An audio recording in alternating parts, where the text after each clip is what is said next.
Hey guys, welcome back to Warframe. Today I'm going to be reviewing a Mutalist Cernos Riven that I finally got from the market. I had actually rolled it a couple times. The original stats were something different, and I forgot what it was, but either way it wasn't as powerful. Now this Riven adds crit chance, which is actually very good, because as you know it has low crit chance on its own. This brings it to almost 60%, which also affects the Toxin Clouds, which is great. It also adds fire rate, which is very great. But it also adds flight speed. Now, normally I actually don't mind the flight speed of this weapon. As you can see when I fire, you can see the clouds spawn almost instantly. It's not really a big deal. However, the flight speed does actually help a little bit, because if I fire the weapon now, you'll see that the arrow is also fast, but the spawning of the clouds is fast too.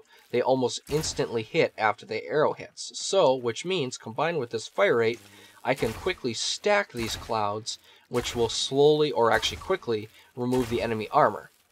Now, unfortunately, this weapon, even with this Riv mod, it's not as effective versus KhorCS or Infested, mostly just because the gas clouds are not too high, despite that bonus towards, crewmen.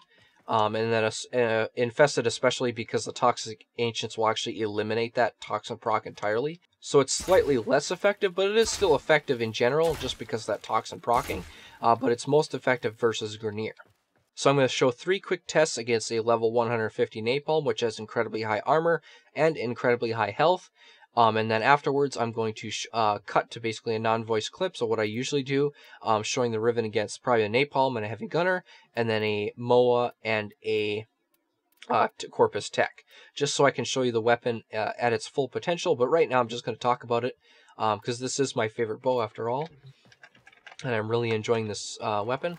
Now you're going to see, unless I die, there we go, good heat proc. It's slowly removing armor, as you can see on those clouds. Now, unfortunately, they do block my view, so it's hard to see where the head is. But as you can see, my damage is getting higher and higher and higher. And he's dead.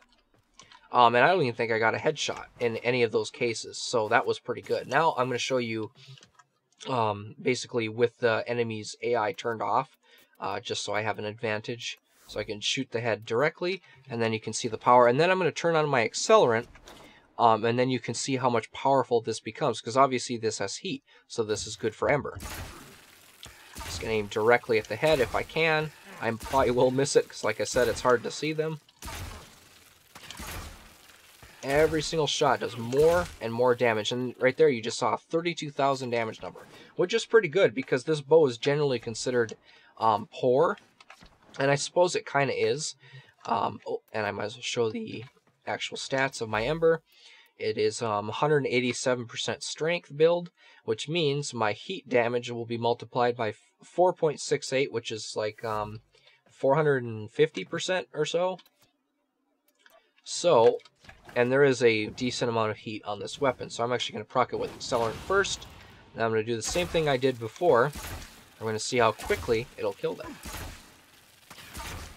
Obviously, it still has to remove armor for that heat to really take effect, but once it is, you can actually see it taking effect now. 60,000 damage that time when I actually hit the head. That's what the accelerant did. Plus, accelerant also has that bonus thing for when I go like this, it stuns enemies in the radius, which means if they're running around me or swarming, I can stun them and then hit them in the head, and now they're going to be dealt 450% bonus to the heat damage. Obviously, because this thing removes armor, as it's removing armor and proccing heat procs, it's going to do more and more damage. So like I said, it's not as effective against KhorCS, and you will see that it doesn't kill them extremely quickly. That's basically the end of this part of the video. In the next part, I'm actually just going to show the simulacrum test, like I said.